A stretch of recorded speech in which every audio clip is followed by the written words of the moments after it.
আল্লাহ রসুল সাল্লাল্লাহু আলাইহি সাল্লামের নিকট এক সাহাবী আসলেন, এসে বলেন, ইয়া রসুল আল্লাহ, আমি গুনাহ করেছি, কি করব? আল্লাহ রসুল বললেন, তওবা করো, ইস্তেগফার করো। সাহাবী বললেন, ইয়া রাসূলুল্লাহ, ইস্তেগফার পড়েছি তো, আমি তো আবারও গুনাহ করেছি। রসুল বললেন, আবারও ইস্তেগফার পড়ো, তওবা করো। বললেন, ইয়া রাসূলুল্লাহ, করেছি তো, কিন্তু গুনাহ তো আবারও করেছি। রসুল বললেন, আবারও তওবা ইস্তেগফার করো। সাহাবী বললেন, ইয়া রাসূলুল্লাহ, আমি কতবার গুনাহ করার পর তওবা ইস্তেগফার করে আল্লাহ তাআলা আমাকে মাফ করবেন? আল্লাহর রসুল বললেন, তুমি যতবার গুনাহ করো, যতই বড় গুনাহ করো, গুনাহ করার পর তুমি যদি তওবা ইস্তেগফার করো, তোমার গুনাহ যদি সাগরের ফেনা পরিমাণ হয়, আল্লাহ তাআলা তোমাকে মাফ করে দিবেন। আমরা যত বড় গুনাহ করি না কেন, গুনাহ করার পর যদি আমরা তওবা ইস্তেগফার করতে পারি, আল্লাহ তাআলা কি করবেন? আমাদেরকে মাফ করে দিবেন। এখন তাহলে কি গুনাহ করার সার্টিফিকেট পেয়ে গেলাম নাকি? নাউজুবিল্লাহ। হ্যাঁ, গুনাহ করা যাবে, যেহেতু গুনাহ করার পর আল্লাহ তাআলা মাফ করবেন। কিন্তু আমি তো জানি না আমি যে গুনাহটা করব, এই গুনাহটা করার পর তওবা করার সুযোগ পাবো কিনা। কথাটা বুঝেন নাই? গুনাহ করার পর আল্লাহ তাআলা তওবা করলে মাফ করবেন, কিন্তু গুনাহটা করার পর আমি যে তওবা করার সুযোগ পাবো তার কোনো গ্যারান্টি আসেনি। তাহলে গুনাহটা কেন করব? হ্যাঁ, তওবা করলে আল্লাহ মাফ করুক, আল্লাহ মাফ করুক, এটা গুনাহ হয়ে গেল। গুনাহ হওয়ার পর মানুষ অনেক সময় দেখেন কথা বলতে যায় স্টক করে শেষ, পানি খাইতেছে হঠাৎ দম আটকে গেছে, হ্যাঁ, হাঁটতেছে হঠাৎ মাথা ঘুরান দিয়ে কি করছে। অথচ মানুষ মনে করছে কি আমি বাসায় যাব, যাইয়া ঘুমাবো, বাসায় গিয়ে ভাত খাবো, কিন্তু বাসার গেটে যাওয়ার আগে পড়ে গেছে।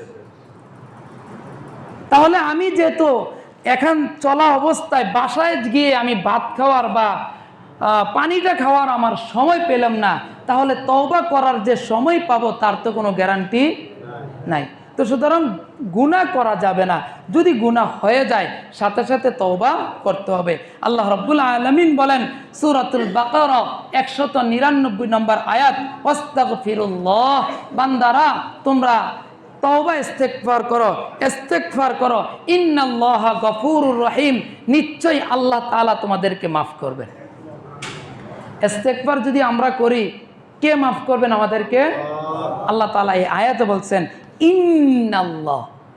ইন্না শব্দটা হচ্ছে তাকিদের জন্য, গুরুত্বের জন্য আসে, মানে নিশ্চয়ই, শুধু আল্লাহ মাফ করবেন না, নিশ্চয়ই আল্লাহ মাফ করবেন। ভাষাটা কি রসুলের, আমার, নাকি আল্লাহ? আল্লাহ নিজে বলতেছেন, বান্দা তুমি ইস্তেগফার পড়ো, নিশ্চয়ই আমি মাফ করব। তাহলে বিশ্বাস আছে না? যদি ইস্তেগফার করি তাহলে অবশ্যই আল্লাহ মাফ করবেন, যেহেতু আল্লাহ এখানে ইন্না শব্দটা এনেছে। সুতরাং আমরা বেশি বেশি করে ইস্তেগফার করব, আল্লাহ তাআলা অবশ্যই আমাদেরকে কি করবেন? মাফ করবেন। যারা মুত্তাকি, যারা ঈমানদার, আল্লাহ তাআলা আমাদেরকে বুঝাচ্ছেন যে দেখো, দুনিয়াতে যে সমস্ত আমার প্রিয় বান্দা আছে, মুত্তাকি মুমিন বান্দা আছে, যারা আমার নিকটবর্তী বান্দা, যাদেরকে আমি জান্নাত দিব, তাদের একটা গুণ কি তোমরা জানো? কেন তারা আমার নিকটবর্তী হয়েছে, কেন তারা জান্নাতমুখী হয়েছে জানো? তাদের একটা গুণ হচ্ছে কি, আল্লাহ তাআলা বলেন ওয়াবিল আসহারি হুম ইস্তাগফিরুন।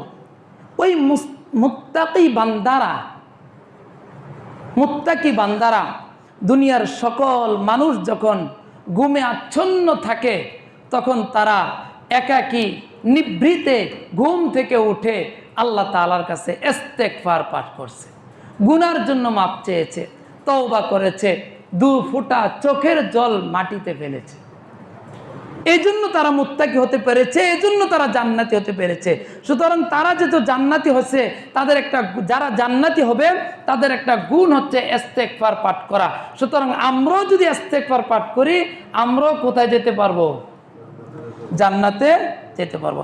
আল্লাহ রাসূল বলেন, ইন্নাল ইস্তিগফারি মিন সিফাতিল মুত্তাকিন, যারা মুত্তাকি তাদের একটা গুণ হচ্ছে তারা বেশি বেশি করে ইস্তিগফার পাঠ করে। আল্লাহ রাব্বুল আলামিন সূরাতুন নিসা 110 নম্বর আয়াতে বলেন, ওয়ামান ইয়ামাল সুআন, আমাদেরকে বলতেছেন ওয়ামান ইয়ামাল সুআন, যে মানুষ সকল তোমাদের মধ্যে যারা গুনাহ করে, আও ইয়াজলিম নাফসাহু, অথবা নিজের নফসের উপর জুলুম করে, সুম্মা ইয়াস্তাগফিরিল্লাহ, গুনাহ করলাম, নফসের উপর জুলুম করলাম, তৎক্ষণিক মনে হলো যাই হায় আমি করলাম কি, আমি তো আমার নফসের উপর খেয়ানত করেছি, আমার নফসের উপর আমি জুলুম করেছি, না এটা হতে পারে না, সাথে সাথে পড়লাম আস্তাগফিরুল্লাহ, আল্লাহ আপনি আমাকে ক্ষমা করে দেন। আল্লাহ তাআলা বলেন, ইয়াজিদিল্লাহ গফুরুর রহিমা, ওই গুনাহগার ব্যক্তি, ওই যে নফসের উপর জুলুম করেছে, ওই জুলুমকারী ব্যক্তি যখনই ইস্তেগফার পড়েছে, তখন ওই বান্দা আমাকে গফুরুর রহিমা দুইটা অবস্থায় দেখতে পাবে। এক, আমি আল্লাহ তাকে ক্ষমা করে দিব। দুই, আমি আল্লাহ তার উপর রহমত বর্ষণ করব। দেখছেন, গুনাহ তো করছি দুনিয়ার মজার জন্য, তাই না? দুনিয়ার মজার জন্য তো আমি গুনাহ করি, কিন্তু গুনাহ করলাম, আমি ইস্তেগফার করলাম, আল্লাহ আমাকে দুইটা পুরস্কার দিয়ে দিছে। ক্ষমা তো দিছেন, পাশাপাশি কি দিছেন? রহমত দিয়ে দিয়েছেন। সুবহানাল্লাহ। সূরাতুন নূহ 10, 11, 12 তিনটা আয়াতে আল্লাহ তাআলা ইস্তেগফার পড়ার কিছু ফজিলত বর্ণনা করতেছেন, কিছু লাভ।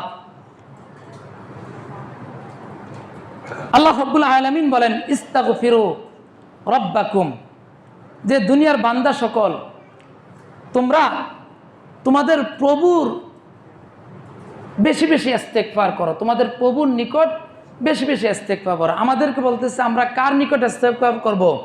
আল্লাহ তাআলার নিকট। এখন যদি আমি ইস্তেগফার করি, আমার লাভটা কি? ইস্তেগফার করলে আমার লাভ কি? আল্লাহ রাব্বুল আলামিন বলেন, 1 নম্বর লাভ, পিছনে তো দুইটা লাভ বলছে। 1 নম্বর, আল্লাহ তাআলা আমাকে ক্ষমা করে দিবেন। 2 নম্বর, আল্লাহ তাআলা আমাকে কি দিবেন? রহমত দিবেন। কয়টা গেল লাভ? 2টা।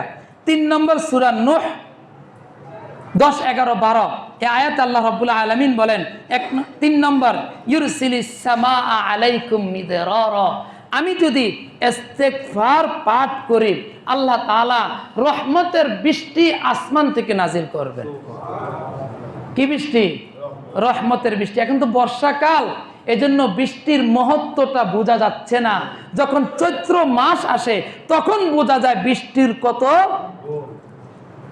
তখন বোঝা যায় বৃষ্টি হয় না কেন, বৃষ্টি হয় না কেন। আফসোস, জমিন খা খা করে ফেটে চৌচির হয়ে যায়। আমি যদি ইস্তেগফার পাঠ করি, আল্লাহ রাব্বুল আলামিন 3 নম্বর পুরস্কার কি দিবেন? আসমান থেকে রহমতের বৃষ্টি দান করবেন। 4 নম্বর, ওয়ায়ুমদিদুকুম বিআমওয়াল, যেই ধন সম্পদের জন্য আমি সকাল ঘুম থেকে উঠার পর থেকে নিয়ে আবার ঘুম পর্যন্ত যেই ধন সম্পদ আহরণের জন্য আমি চেষ্টা করে যাচ্ছি, আল্লাহ রাব্বুল আলামিন বলেন তুমি তোমার চেষ্টা করতে থাকো আর ইস্তেগফার করতে থাকো।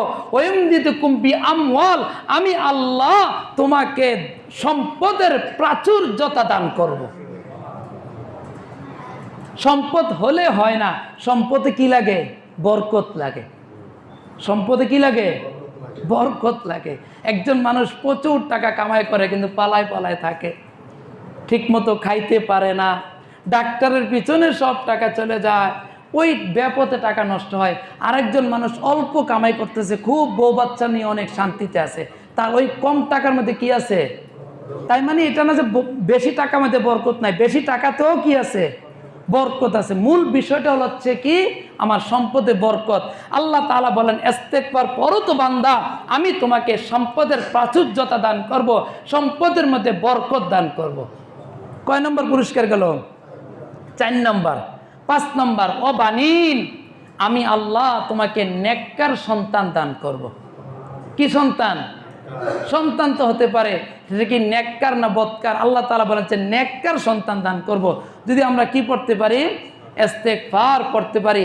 কারো সন্তান হয় না, নিয়মিত আল্লাহ তাআলার কাছে ইস্তেগফার পড়েন, বিশ্বাস আস্থা নিয়ে ইস্তেগফার পড়েন, আল্লাহ তাআলা সন্তান দিবেন। আমার ছেলে হয়, মেয়ে হয় না, আল্লাহ তাআলাকে ইস্তেগফার করেন, আল্লাহ তাআলা মেয়ে দিবেন। মেয়ে হয়, ছেলে হয় না, আল্লাহ তাআলার কাছে ইস্তেগফার করেন, আল্লাহ তাআলা ছেলে দিবেন। ছেলে মেয়ে সন্তান দেওয়া না দেওয়া সব কিছু নিয়ন্ত্রণ কার হাতে? কোন পীরের কাছে গেলে সন্তান পাওয়া যাবে? মাজারে গেলে, কবিরাজের কাছে গেলে, জালগাঁও গেলে, হ্যাঁ, তাহলে আমরা কেন যাই? আমরা তো এটা বিশ্বাস করি জালগাঁও হুজুরের কাছে গেলে বা বিভিন্ন কবিরাজের কাছে গেলে বা মাজারে গেলে বা কোনো পীরের দরবারে গেলে আমার ছেলে পাওয়া যাবে। ছেলে কি পীরে দিতে পারে? কোনো কবিরাজ দিতে পারবে? কোনো কবিরাজ আপনাকে ছেলে মেয়ে দিতে পারবে? দেওয়ার মালিককে? ভান্ডার কার কাছে? তা আমি আল্লাহর কাছে না চামো? আমি কে মানুষের কাছে হাত পেতে রয়েছি? মাজার একটা স্তম্ভ, এটা একটা পাকা একটা কবর। এখানে গিয়ে মানুষ আল্লাহ, যে আল্লাহ তাআলা মানুষকে সৃষ্টির সেরা জীব করেছে, সে মানুষ যে একটা পাকার কাছে যায় সেজদা দিয়ে বসে রয়েছে। আফসোস, আল্লাহ তাআলা সবাইকে পরিপূর্ণ হেদায়েত দান করুন। তাহলে বলছিলাম কি, 5 নম্বর পুরস্কার, ইস্তেগফার করলে আল্লাহ তাআলা কি দিবেন? নেককার সন্তান দান করবেন। 6 নম্বর, ওয়াজআল লাকুম জান্নাত, আল্লাহ রাব্বুল আলামিন ফল পাকড়া, ফল ফুল আল্লাহ তাআলা বাড়াই দিবেন। এই যে খেতি ফসল করি না, আল্লাহ তাআলা ফসলাদি বৃদ্ধি করে দিবেন, গাছে গাছে ফল দিয়ে দিবেন, ফলের মধ্যে বরকত দিয়ে দিবেন। আমের ভিতরে কোনো পোক থাকবো না, কাঁঠাল কোনো পানসা লাগতো না, মিষ্টি মিষ্টি কাঁঠাল হবে।